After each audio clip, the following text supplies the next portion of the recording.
Hey there, I'm Zoe and I work in board games. And today I want to talk to you about hierarchy in games, the way we model conflict, the zero-sum lie, and the oppression of metrics. The thing that got me into board games is that it feels like they very much centered the social element, and I love multiplayer games. I'm neurodivergent and I struggle a lot with social settings, but games feel like they offer a layer of easy to understand rules and boundaries to help facilitate and buffer those social interactions. I know video games are capable of this too. I've played countless hours of Team Fortress 2, but it feels like it's baked into the foundation of analog games. I feel like through the lens of analog games, I could isolate and observe the way my friends engage in these different kinds of interactions. Like how do they barter in Bonanza, or lie in One Night Werewolf, or collaborate in Space Team. I just think games are a really powerful medium for crafting and sharing these really unique kind of interactions and experiences. That being said, I do feel like I've been noticing this trend in the board game space, specifically with competitive games. They very much center hierarchies, and what I mean by that is that they very much center ranking one person or thing over another, and usually this looks like one player needing to dominate the rest, and other times it's looks like the group trying to take over control of some fictional other. With it being baked into the victory condition, that's sort of like what the game is trying to convey as a good or valuable thing. It's like the moral statement of the game. So, here's my plan. First, I'm going to explain what I mean by hierarchy, why I'm so critical of them, why colonialism is bad actually. Then I'm going to discuss this pervasive illusion of life being a zero-sum thing, where one person's success requires another one's failure. Then I'm going to talk about what I mean by the oppression of metrics, the innocuous way we use numbers to wash away the personal and the nuanced. Then I'm going to finish off by talking about some alternatives, some suggestions, what I see as a way to move the conversation forward and represent this aspect of the human experience that I think is going to be pretty critical for addressing the way we've become atomized with capitalism. So you might be wondering, what's the big deal about hierarchies? Isn't everything in some way better than another thing? And yeah, to some extent you want to be able to use experience and expertise to let somebody better equipped for a task handle something, but I think it's kind of I think it's misguided to apply this lens to everything. I don't know if we should be ranking every single thing. Every day I've got limited energy and I have to invest in my kid or my job, and while society assigns monetary value to my job and less value to my childcare, I prioritize my kid most of the time. Either way, I think it's a mistake to try to force these through the same lens and weigh them, because they're both valuable to me for incredibly different reasons, okay? So, and I think it's quite dangerous to emphasize hierarchies among people. When one group of people gets the idea that somehow they're better than another group, we get some pretty gross justifications for things like slavery and colonialism, invading another people's land to exploit their resources and people for their own ends. This kind of thing only happens when some culture gets the idea that their way of life is somehow superior and better and worth pushing onto another group, you know? But I also think capitalism is incredibly hierarchical. The whole system is about putting everything on this hierarchy of value, making things more expensive the more valuable they are. But also people with more wealth are able to exert power over those with less, usually in the form of wages, but also through things like bribing through lobbying and propaganda and stuff like that. I just think it's a bit sad that we're forced to abandon pieces of ourselves that don't fit within this system, dreams that wouldn't generate enough income, or in another word, not being ranked as valuable. Now, would you believe that a lot of board games are colonialist? There's this book, Playing Oppression, that talks at great lengths about the way colonialism has permeated much of board gaming history, and still a big part of it today. There's this whole category of games called 4X games where the players have to explore territory, expand into it, exploit it for resources and victory points, and exterminate the competition to maintain their control. And while these things on their own might not necessarily be colonialists, like you might describe some predatory animals to be engaging in some light 4X behavior, I think it's the victory condition that puts it over the edge. That you have to do this more than any of the other players. That this is like a zero-sum thing. That it's not about like symbiotic relationships or having enough. It's about having the most. It's about domination. That may help to expound on this with an example. Settlers of Catan is not a 4X game, but is clearly about colonialism. In Catan, the players are expanding into this largely blank slate island to expand their settlements and gather resources, make victory points, and trade to some extent with the other players.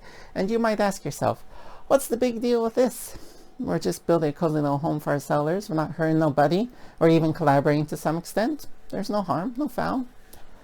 Well, much like when an author writes a Mary Sue character that finds success everywhere they go, I feel like this is fantasy fulfillment. At best, this imagines land as full of life-giving resources, yet absent of any life. And at worst, they have you exploiting life in exactly the same way you do the land.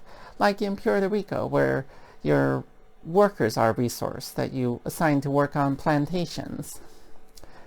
And in Settlers Catan, it even tells on itself a bit with its little black bandit that does nothing but steal from you, but has been on the island the whole time. But let's say, for the sake of argument, you think this fiction is justified. Maybe we're colonizing the vacuum of space instead. There's a lot of games about that too. See, the problem is that these games often still have the victory condition of being the one to expand and consume the most, the one victor thing. It's still a zero-sum situation. One player's control of a planet is another player's denial. Like in Catan, if I were to just give away all the resources from my starting settlement because in my mind, my settlement has enough to get by, it's fine. I wouldn't really be engaging with the game as intended. Like, if we were stranded on this island, I would hope victory would be instead just surviving until a search and rescue team came and found us. Not necessarily that we have to consume as much as possible. But that's what the mechanics of the game are communicating to us. That victory be defined through the lens of domination, about doing better, outperforming your peers. But I think a lot of our conflict is not exactly motivated by that, right? I think there's a lot of conflict in our lives that's about more than that. So when I say that games are like reinforcing hierarchy, I mean that it extends beyond like themes, beyond games that are literally about colonialism. I think they're reinforcing these ideas just through their mechanics, when they make games competitive experiences when they would otherwise be collaborative. Perhaps you've heard about the concept of ludonarrative dissonance, where the game's narrative tells you one thing, but the mechanics kind of tell a completely different story. Like in BioShock, where saving the little sisters is supposed to be a selfless, altruistic act, but mechanically, that's how you get the most stuff. That's how you get the most rewards. So anyway, Wingspan is this game that's about players being bird enthusiasts, trying to discover and attract birds to their network of wildlife preserves. And it kind of gives me the impression that it's meant to highlight the beauty of nature, because all the cards have these little bird facts, and the mechanics are deeply integrated with their aesthetic inspiration. But in this game, you're kind of like collecting them and using them to get victory points and resources, and you're still expanding an empire of control in this game. Like yeah, it's a wildlife preserve, but how different is the song and dance? You explore for birds, you expand your preserve with birds, you exploit those birds for actions, resources, and victory points, and then you don't really exterminate the other players. But the single victor win condition still frames this through that zero-sum lens. That, like, if I see an opportunity to deny you resources for your birds that you really need, like, I'm gonna jump on that because that's gonna help me maintain my lead. Why are the mechanics incentivizing me to sabotage my peers rather than uplifting them? We're all bird enthusiasts. Why are we, why am I being encouraged to like harm them? But before I continue, I need to make one thing perfectly clear. I think Wingspan is a very culturally valuable game that's expanded what people think of as appropriate topics within the hobby, expanding us beyond games of war and economic like engines. And despite what I say, it clearly does appreciate the value of nature and the way it's like genuinely inspired this whole slew of people pursuing birding as a hobby. So yeah, and beyond that, it's also not exactly alone in this hierarchical foundation. There's like this whole category of cozy games that are using this same single victor win condition, creating cozy games of domination. Like you have to sew a comfy quilt and you have to do it more efficiently than your peers. And you might all be working in a community garden, but one of you has to be the best at it.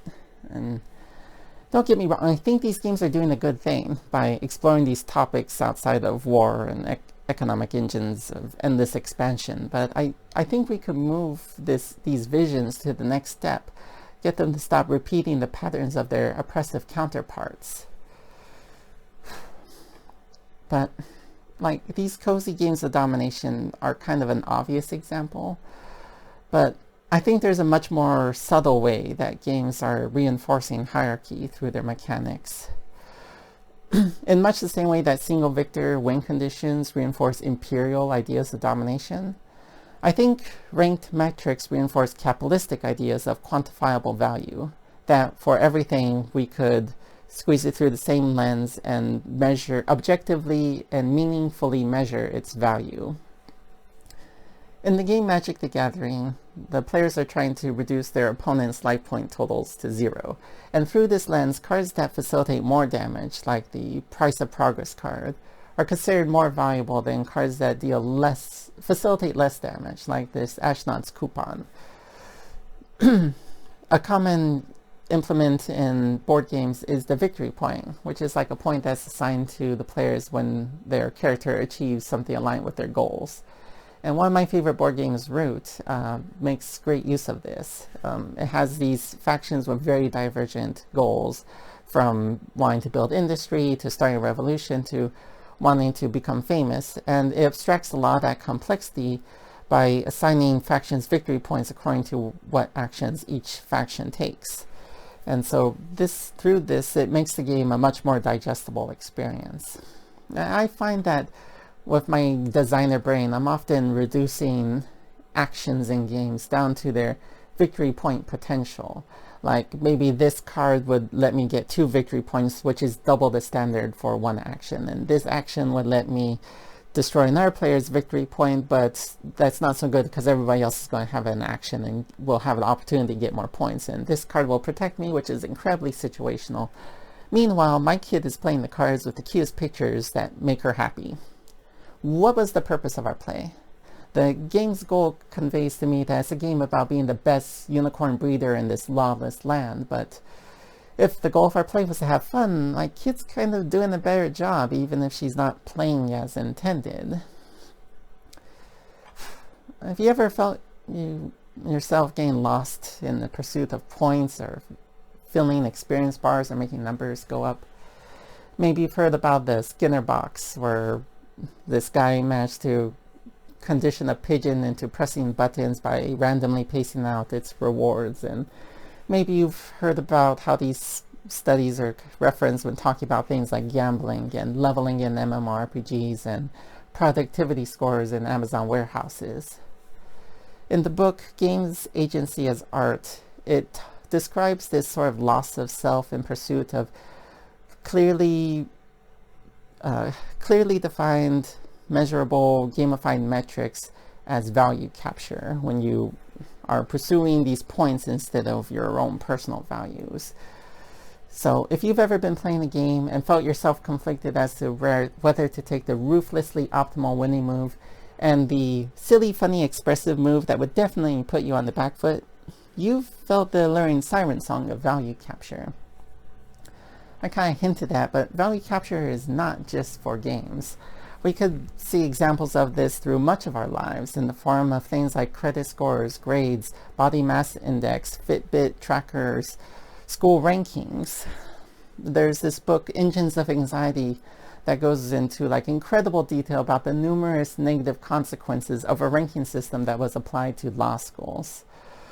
So before the rankings were implemented, students would have to visit their options and make decisions based on how like good of a fit the school felt for them personally. Like things like location, the culture of the school, things like the specializations, the kind of staff, those, like all these little minutiae. But after rankings were applied, there was a lot of this social pressure to go to a school have a higher rank, even over schools that would be a better match for them personally. Schools would start to want to do the same thing. Schools would want to climb their ranks and start doing things to manipulate their score. And admissions was like one of the ways that they would do this, manipulating how many students they admitted and rejected, and filtering the students by their LSAT scores over everything else. It started getting to a point where they would offer scholarships to students based on their LSAT scores instead of offering them to marginalized students who needed them. And don't get it twisted, LSAT scores are more correlated with wealth than they are with performance as a lawyer. Schools that had previously been on good terms and collaborative with each other were suddenly kind of conniving and not trusting and competitive. They were fighting for rank after all. Once they started painting over these schools with this broad brush of ranking, all the special nuanced details about the schools that made them more personally suitable for students just kind of got washed away. So let's take a look at how this manifests in the game of Root. I know I was praising it earlier for making it a much more digestible experience, but let's also consider the consequences. Because all the actions are being squeezed through this stream of victory points, players could be observed to be engaging in some rather dissonant behavior.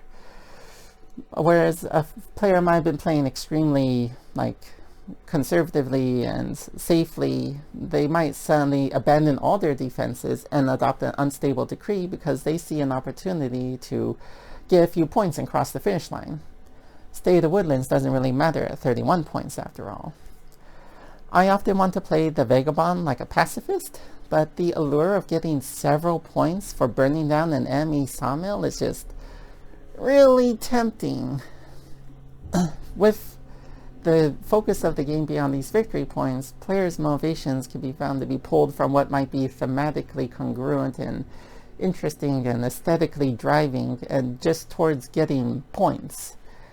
I once saw in a game somebody aid a faction and then burn down their stuff in the same turn to maximize point gain. It's a little bit weird. So what exactly am I saying here? Am I saying this is a life imitating art situation, that numbers in gaming are making people number in real life? To extent, historically, games have been used to teach hegemonic values. The original Stakes and Ladders in India was meant to teach a spiritual lesson about fate and ascension. But when the British stole it, they changed it into Chutes and Ladder to teach the value of good moral choices, despite the very dissonant mechanics and history of the game. But more than that, games have been teaching us that colonialism is natural and right. Some history teachers would notice that students would come into their class familiar with certain empires, but then they come to them asking questions like, why didn't the Ottomans simply invade America? As if it was a tactical failing on their part that they didn't expand their empire in our direction. See, students were learning history from games, but they were learning it through the colonialist lens of their designers, that the purpose of civilization is to expand and consume and dominate like their peers. And I certainly hope there's more to civilization than that. So, while I don't think numeric games are making us numeric, I do think this is an issue of representation and cultural normalization, where games are constantly presenting us with numbers as a quantifiable and meaningful thing, and not questioning them or challenging them for what nuance is being washed away in the process, where we see it as something objective rather than something subjective that's been laundered through a calculator. So when I ramble like this, sometimes people throw up their hands and be like, it wouldn't be a game without a winner, and you can't have a game without some metric to mark progression towards their goal. What you're describing are toys. And it's true. To some extent, if you were to hand somebody a game with little motivation, it wouldn't be too different from being handed a box of Legos with no instructions and being told to play. Some people not engage for lack of direction. I do think it's important to give your players good tools and motivations to drive how they play. But I think it's quite limiting to think that they must be zero-sum, must be about domination, and must be about like climbing rank and like progression, at least in the context of competitive games.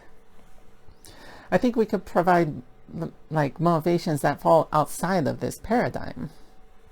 Something that I push a lot in my circles are multi-victor games. Games where players have motivations that might not necessarily directly conflict with each other. To accomplish this, we need to do two things to deviate from standard single victor games. First one is that we have to disjoint the end game trigger from the goal, so the game doesn't end as soon as somebody reaches their goal. And secondly, we need to change the goals away from something that's comparative focused, something focused on domination, like getting the most of something or getting something first. It probably help to expand on what I mean by these like alternatives to comparative goals of domination. What I'm proposing are goals that are more like needs and are focused more on like the game's state or with thresholds of success. If the game's goal says that it's to have the most bread, then players are kind of incentivized to steal and connive as much as possible to get as much bread as possible at any cost. But if we change the goal to just having at least one bread, well, suddenly we got a little flexibility here. There might be some tension in if there's enough bread for everyone, but suddenly there's less incentive to steal when you have like bread already. Fortunately, Root actually has an example of a game state goal built into it, in addition to its victory point goal. By playing the dominance card, the player could change their victory condition from getting 30 victory points to ruling 3 clearings of the card's type. Now, if we look at this example here, like even though I didn't win because another player got the 30 points before me, you can see how I'm still achieving my faction's goal here, like I'm still ruling 3 clearings. I know it's not exactly a best example of a non-hierarchical goal. It is a dominance card after all, but luckily there's also a lot of great game state goal examples in cooperative games. My favorite cooperative game, Space Team, has the players attempting to build a spaceship in time, with the fail state being that they did not build it in time. By making the game state be the goal, you're forcing the players to directly conceptualize the game's state for a more direct experience, something more immersive. Instead of an arbitrary race for points, they're having to understand the context of the game to get it to the state that they desire to win. So if we combine this with like an end trigger that's disjointed, say we have like a round timer instead, or we allow for one final round after a player's reached their goal, then suddenly we've got some room in the game for multiple players to win. So often when I talk about this, people will ask me like, well, where's the tension in your game? Wouldn't the players just collaborate every single time so everybody wins? Well, in my years of playtesting experience, the predominant culture of zero-sum competition is usually enough to bring the tension all on its own. See, I usually design these games a bit like a prisoner's dilemma, where the players could take a selfish decision that will set the other player back, or they could take a risk and trust the other player. And if both players took that risk, they'd both get closer to their goal. A lot of players are reluctant to do this without building a bit of rapport with the other player first. If that's not enough to bring enough tension to your game, we also learn a lot of lessons from cooperative games. Things like private information, communication restrictions, things to obfuscate what might otherwise be a perfect information puzzle, so that players don't know exactly how to work together, but also to give cheeky players some plausible deniability to hide their treacherous actions behind. Let's take a look at an example. In Milda Matilda's game Pax Penning, the players are key actors during the first Christian king of Sweden's attempt at nation building. The game can end in a few different ways, and one of which is with a coalition of players winning. You see, the game has these stones that are key to a player's color, and if you have more of another player's stones in your supply than your own, then if you were to win, that player would actually win instead as your heir. But if we form a chain such that we both have more of each other's stones rather than our own stones, then we form a coalition. But these stones are private information, which means that if I have more of somebody else's stones in my supply, then I'm in a losing position unless that person has more of my stones in their supply and they haven't like sneakily shifted them off to somewhere else. So it requires that trust. Even a group that's very trusting might find it hard to perfectly balance all the stones to ensure a winning coalition among all of them. So another criticism I often hear is this just sounds like a different kind of hierarchy. Like you're saying that there's like a superior winning state and an inferior losing state. Isn't that still a hierarchy? And yeah, I mean, I sort of alluded to this earlier, but I'm not like opposed to all hierarchy. I think it's all right to assign value to accomplishing collaborative goals or goals of individual development that are not based in domination or endless expansion. That being said, I do think we could take this to the next level. We could push this further with value-neutral end states to make truly horizontal games, ones without superior and inferior endings and just different outcomes. A lot of video games already play with this in the form of alternate endings, Citizen Sleeper being a great example. In that game, none of the outcomes are necessarily better or worse or truer than the other endings. They're just endings that you get depending on what parts of the narrative you decide to focus on and what sort of philosophical decisions you make during play. By making the game have these alternate outcomes possible, you give the players some space to decide for themselves what they think would be valuable within the fiction, what's personally compelling to them. And you also give the players some space to change their mind during play. They might have been pursuing a goal, but then as they learned and grew in the course of their play, they decided to go for something else. And there's still that tension of like losing in this format because it's possible that you might reach an outcome that you were not planning for, and then you have to reconcile with this unplanned outcome. So now if we combine this with like multi-factor philosophies, we could come up with some very interesting ways to tell stories through games. A game I've been working on for a while, Conviction, is a semi-cooperative couples quarrel game. And in this game, you're trying to change your partner's mind by changing the composition of their deck. Try to make their deck have more of your own cards rather than their cards. But this game has 3 different outcomes. If both players change their mind, then they see eye to eye and they have a mutual resolution. But if only one changes, then the other player dominates.